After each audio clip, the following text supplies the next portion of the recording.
So the other day I was playing Fortnite, I saw a guy doing a very brilliant fire bending. So I thought to try to give it a try and make it myself.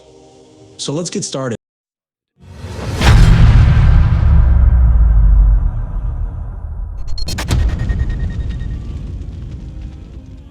To make that, I have downloaded a few animations from mixamo.com, the hook punch animation, the MMA kick and simple idle animation.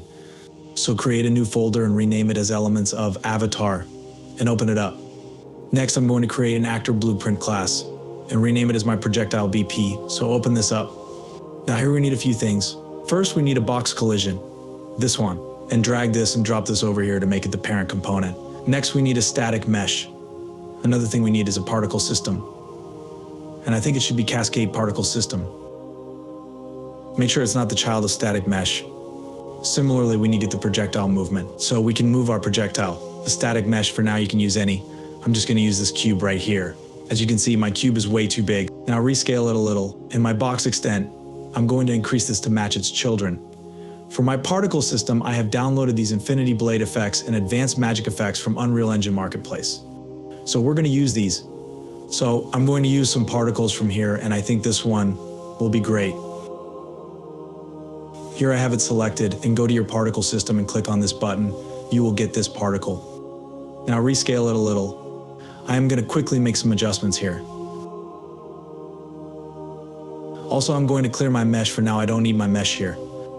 Compile this. And when you scroll down over here, you will see the on component hit button. Click this and you will get this node. Now here we are going to do something when our particle or our box hits anything like a wall or an actor. So take a pin from here and break hit results, and obviously we will get a location of that where it hit. So from there, I'm going to spawn a blast at that location by using an emitter. So put this up here. Here, after I have spawned my emitter, I'm going to destroy my projectile as well. The asset I'm going to use over here is going to be this fireball. This one here. Now compile. There are a few things that we need to do. Select that asset and click on this arrow button to add it. First, click on your box collision, and we need to set its collision features to block all dynamic, and compile it again. Now we need a projectile movement. So in your projectile movement, we need to set its initial speed. So the initial speed, I think I'm going to use something around 5,000. Set the gravity to 0 because we don't want it to fall on the ground. So if I go ahead and simulate, you can see it moves in a straight line forward. So I think that is good. I'm going to compile this and leave it as it is. And here in the third person blueprint, find an empty space, and here we are going to use draw some mechanics. So I'm going to call my left mouse button. And from here, I need to enable my control rotation with yaw, and check this to true and copy paste it over here and uncheck this one. So this is it. Now if I press on play, you can see that if I click and hold in my left mouse button, it actually moves, and if I leave it, it doesn't move. So this is what we want. Here we need to do one more thing, is that I need to go back to my characters. Here in this folder, there are animation blueprints. Let's open it. In this locomotion, I'm going to double click and open it up. I am going to use the simple idle animation here instead of the starter animation. Now drag and drop it to the blueprint.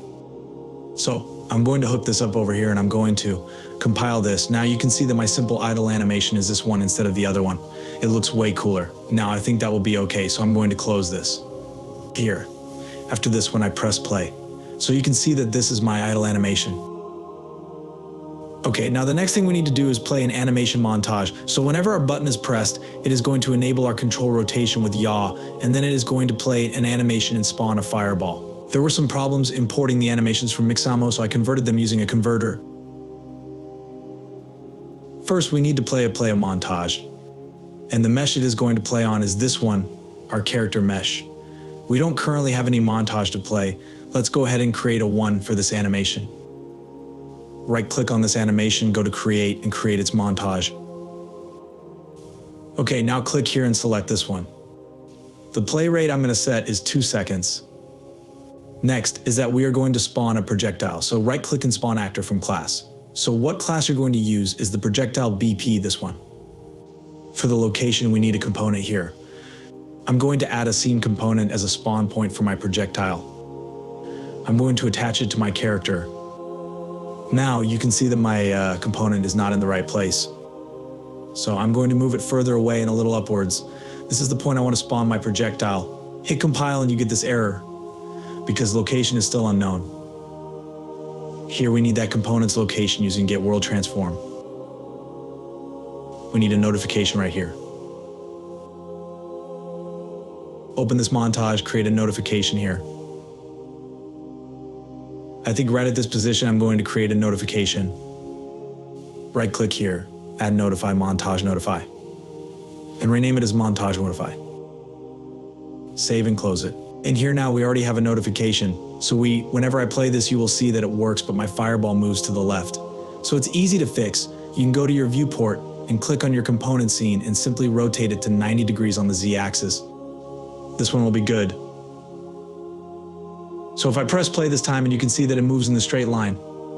It also blows up when on contact. Okay, now going back to my event graph here, let's implement a double click. I am going to move all this to a side.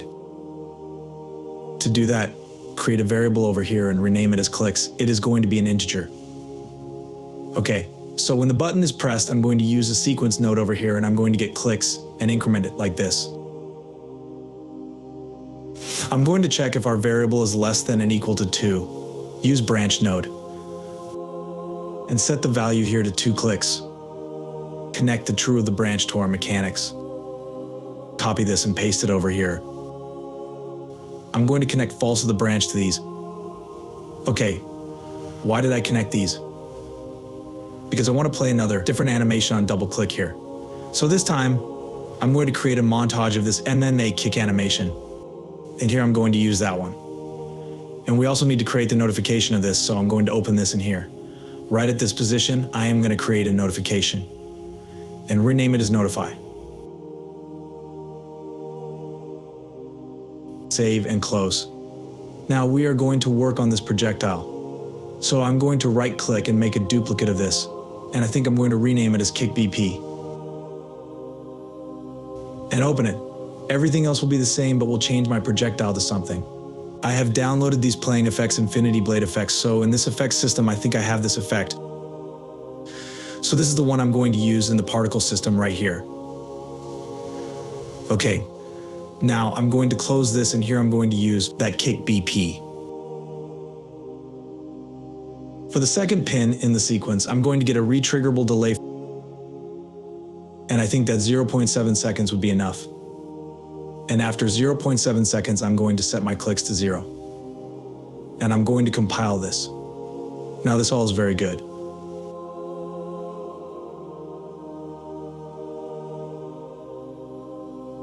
Also, I think I need to add a sound. So I'm going to play sound at location. I am just going to use the explosion sound that comes with Unreal Engine starter content. The location is the same as the hit location, connected here. Compile it. Similarly, in this event, here we need to add the sound at location. Similarly, I am just going to use the explosion sound that comes with Unreal Engine starter content. Okay, so here when I press play, you can see it blasted right in my face, which is sad cause even girls didn't do that to me. Anyways, that happens because it is way too near my face, so I'm going to move it a little forward. And now if I press play again, you can see that it does not blast anymore. Okay, so this is it for today. I hope you enjoyed my tutorial. Please like and share my video and subscribe to the channel. And I will meet you in the next video with another Mythic mechanics from Fortnite. So see you until then.